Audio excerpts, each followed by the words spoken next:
He's Ric Bucher, a longtime Fox Sports Radio NBA insider. He joins us in the Doug Gottlieb Show on Fox Sports Radio. Rick, why now? Why fire Nico Harrison now?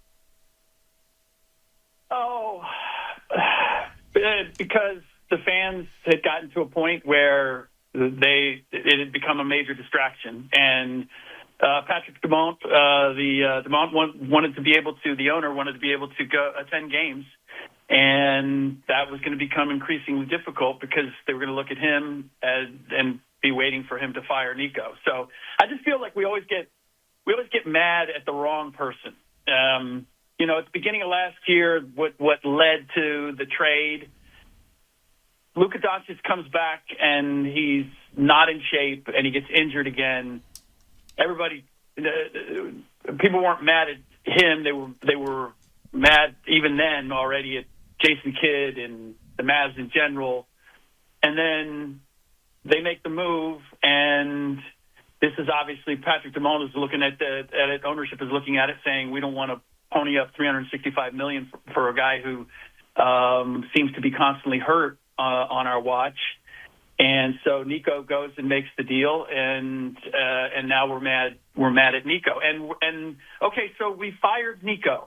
How does that solve the situation? I know that the fans feel some satisfaction in seeing him hung out, but this to me is the danger when you're running a team by crowdsource. It's the old Jerry Sloan. If you listen to fans, soon you become one of them, right? Yeah. And this is a naive fan who happens to be running the team.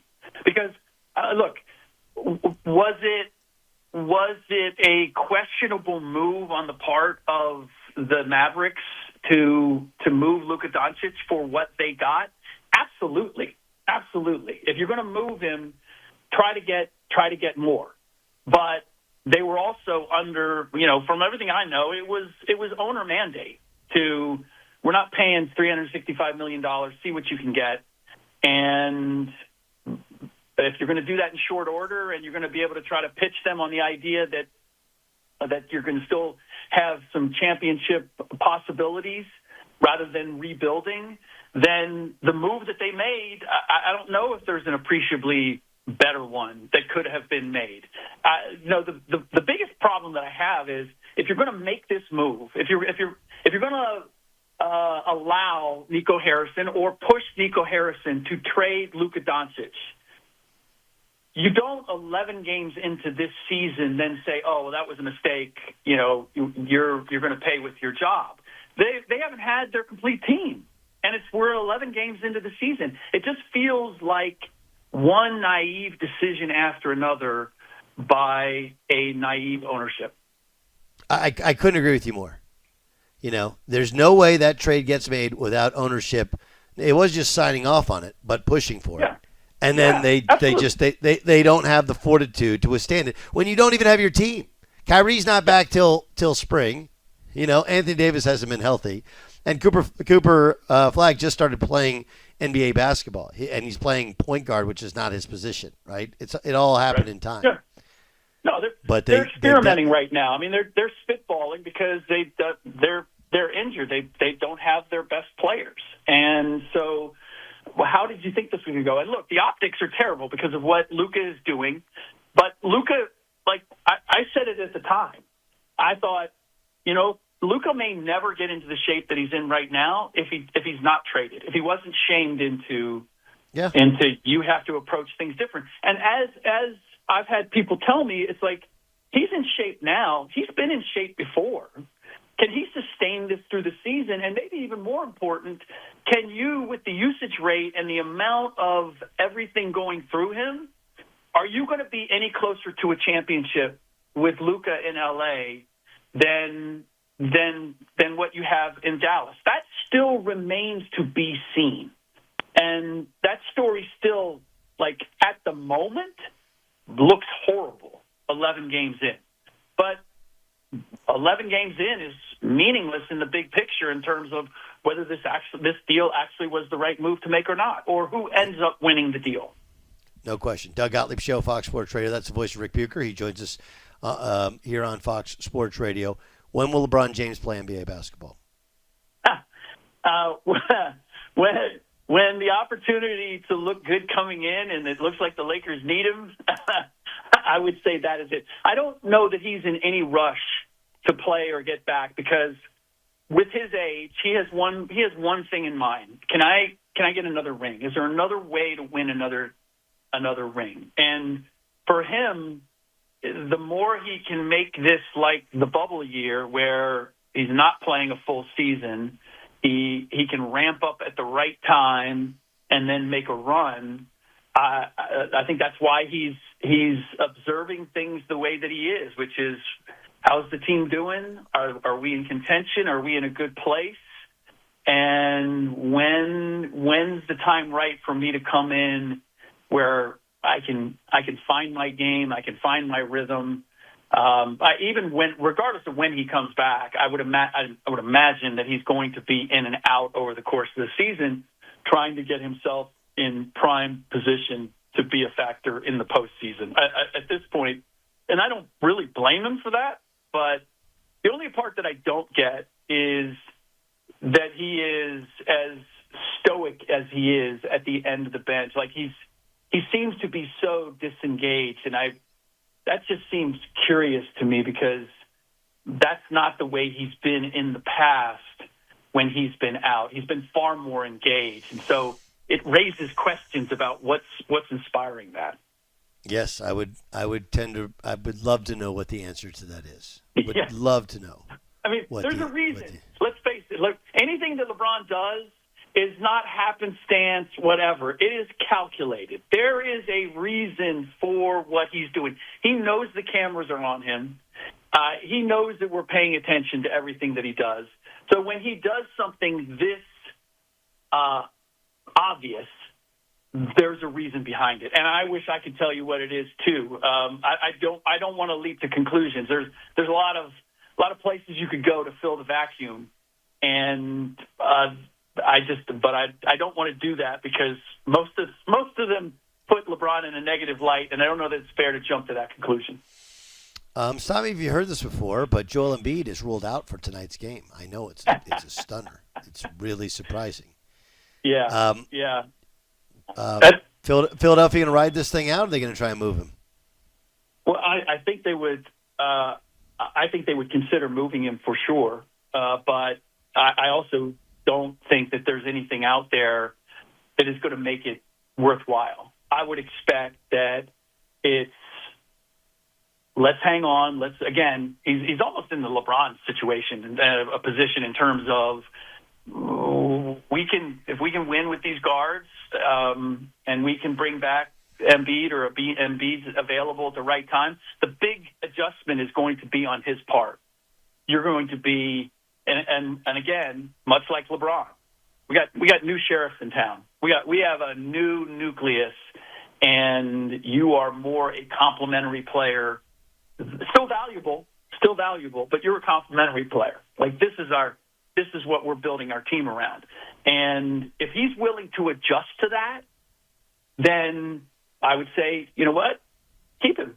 I don't know that you're going to get anything back that's more valuable and or more useful. And I would say the same thing with LeBron, which again goes back to his disengagement. It's like if he handles this the right way, then you know what, you could end up making a nice run, being part of something that at this point you shouldn't be part of. But it's all a matter of, can they supplement their egos for the greater good? And with either one of them, I don't know if they're willing to do that.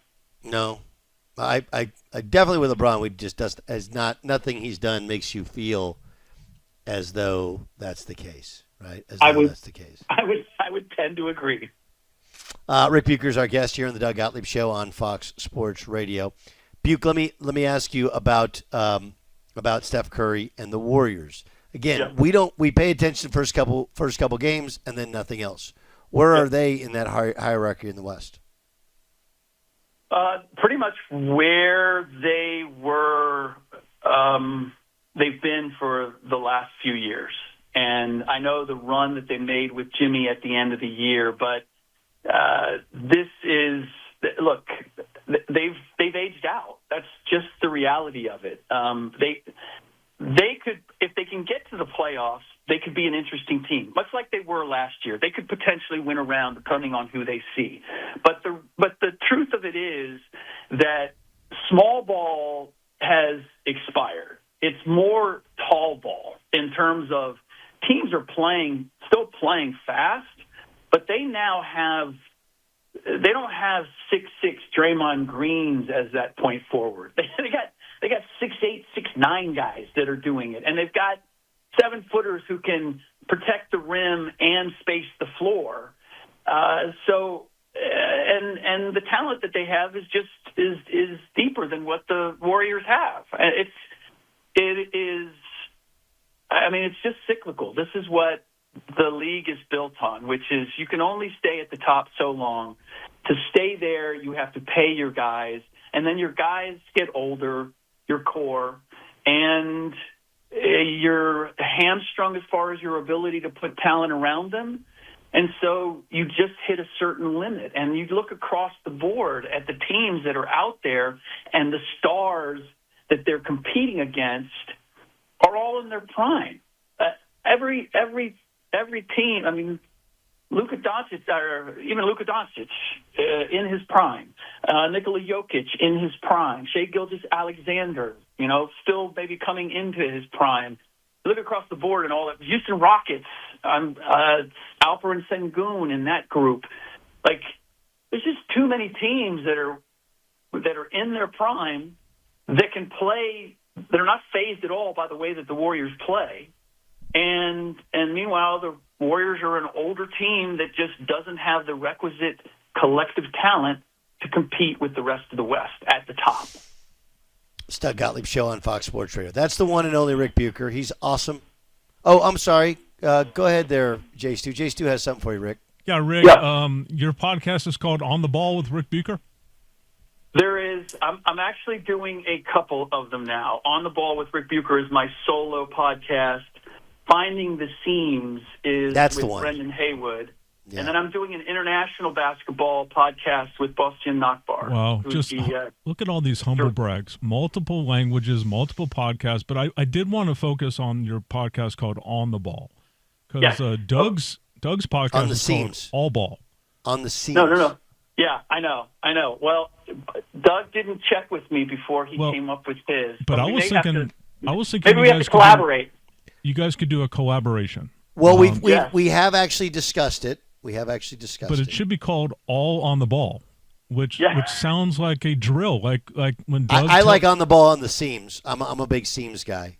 But because the best of the best can pass the ball so you catch it on the seams, and there's very few people on earth that can do that. But Doug, isn't there a drill when you do practice? You throw the ball out, and you want your players to dive on the loose ball. It's called All on the Ball. All on the ball. Let's go. No, with Ric Bucher and Doug Gottlieb. That's called first on the floor. All on the ball. First on the. Just ignore him, Rick. He means well, but he can be a lot. He can be. Jay just wanted the bells and whistles, and I can appreciate that. Exactly. Yeah, that's exactly what happened. Thanks.